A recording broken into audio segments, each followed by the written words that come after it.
สวัสดีพี่น้องตื่นแต่เช้า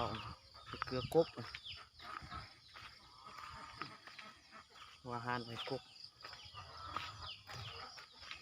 คืนฝนตกเมื่อคืน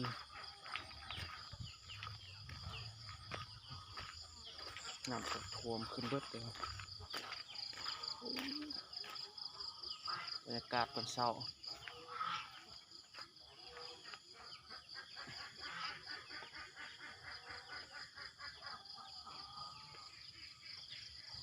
นี่คือบรรยากาศตอนเช้า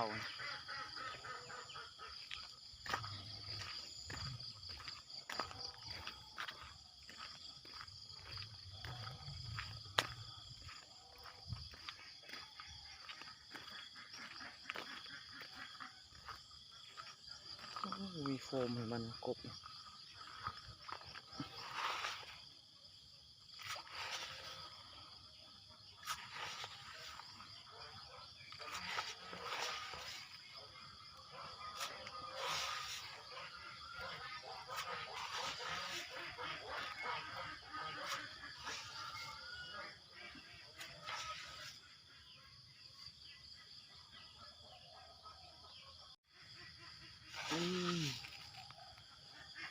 กบน้อย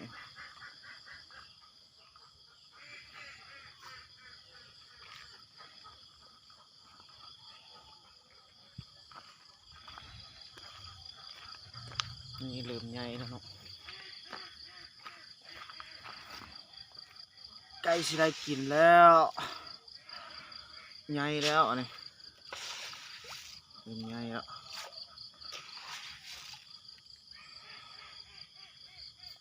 โอ้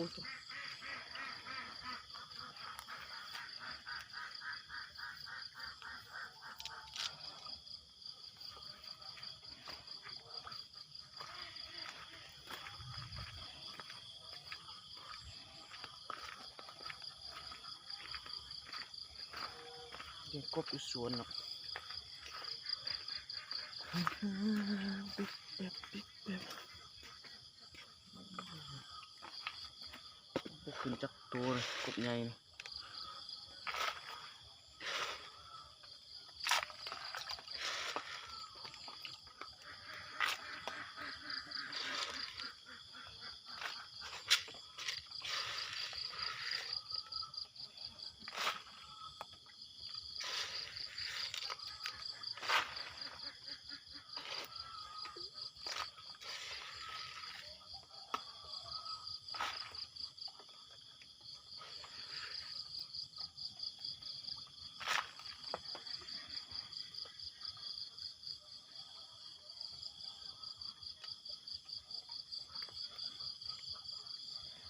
บุขึ้นเลยกบใหญ่ปิ๊บปิ๊บเลย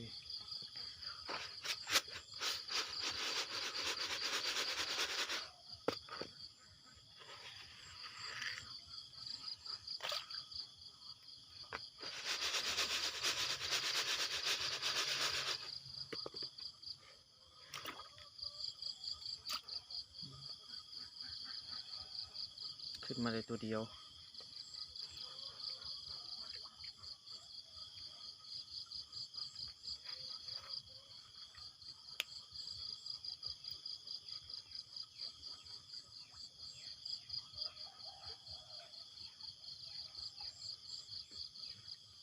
ขึ้น2 ตัวแล้วจะทำเสียงล้ำน้ำเบิดเลยกบ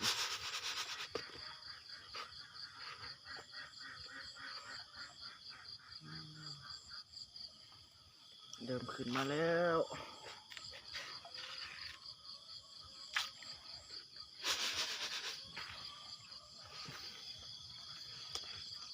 บรรยากาศตอนเช้าดูสวน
ริ่มใหญ่แล้วกบ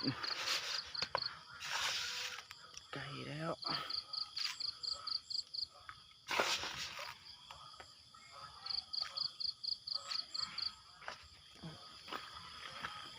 นี่อีกเนาะเลยเมื่อน้องอีกเนาะอยู่เทิงกับนี่หากลับมาบ้านนี่เบิดใบแทนกินเบิดใบเถอะ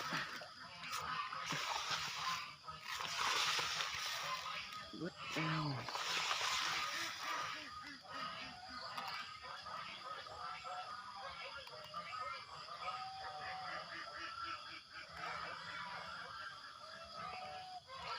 นกเว้ยตัวบางใหญ่เว้ยคุณจับเลยแม่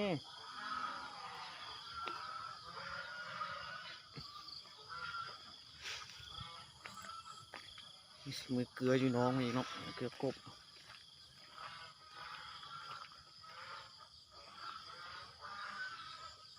เจี๊ยบกระเจี๊ยบนี่ฮะก็มาว่านนี้กบหน่อยนะครับ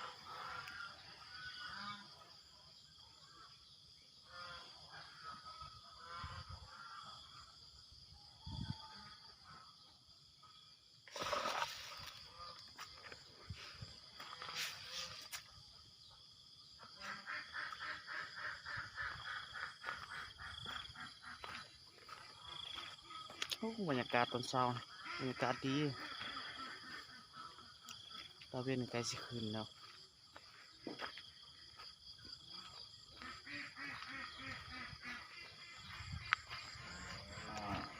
เบิ่งฝนตกคืนเปื่อนเบิดน้ำก็ท่วมเบิดเลย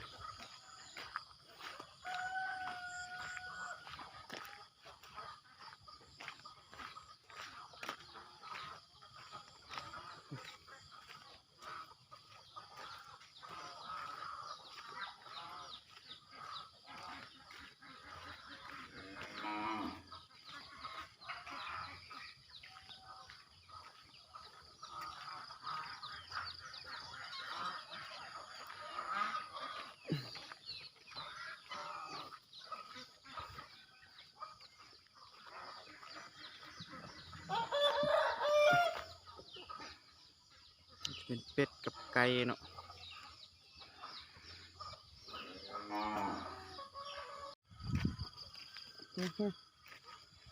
ตอนนี้กำลังเมืองน้องสะ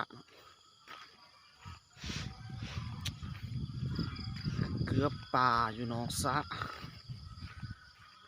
บรรยากาศ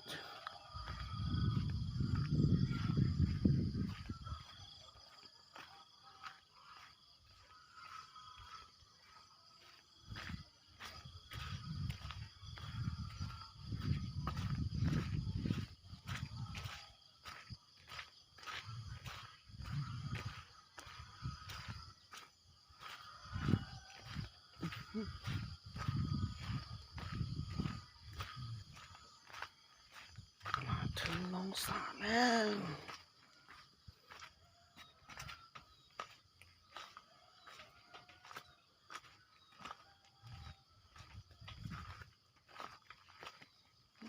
ตายอ่ะปลาตายอ่ะ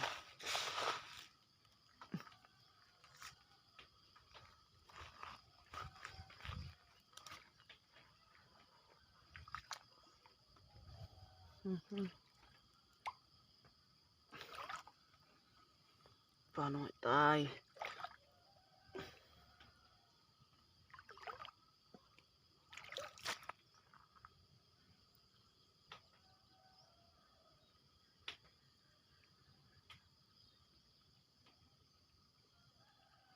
เบาหินใช่บุย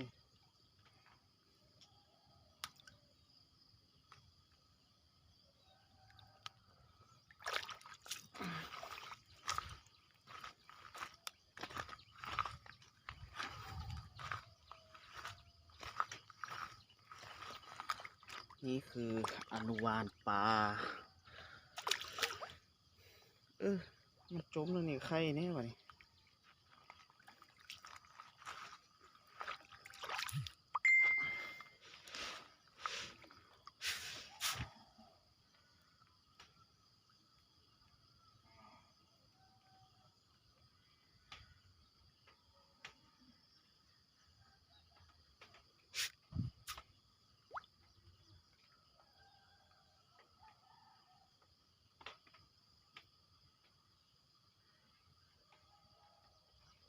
ากินยากับปลานิล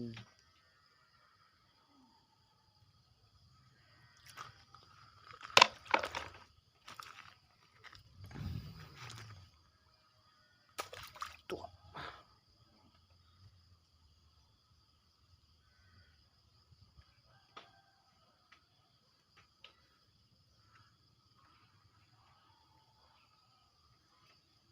น้ำน้องก็ขึ้นหลายใกล้จะขึ้นหัวซาลากินเบียร์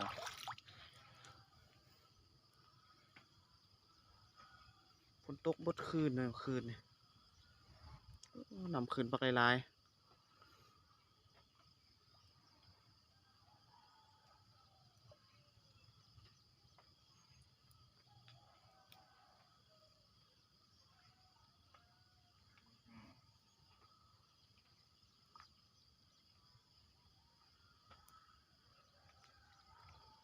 ป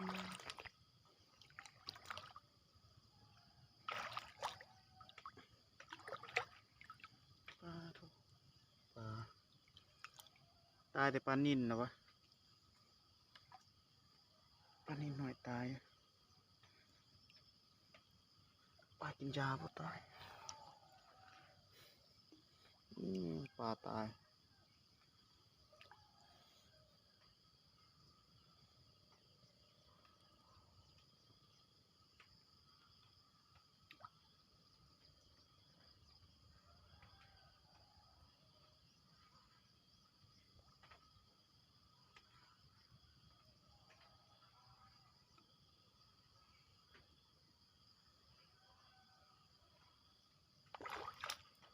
ปลานิลก็มาพอแล้วห้ำให้ปลานิล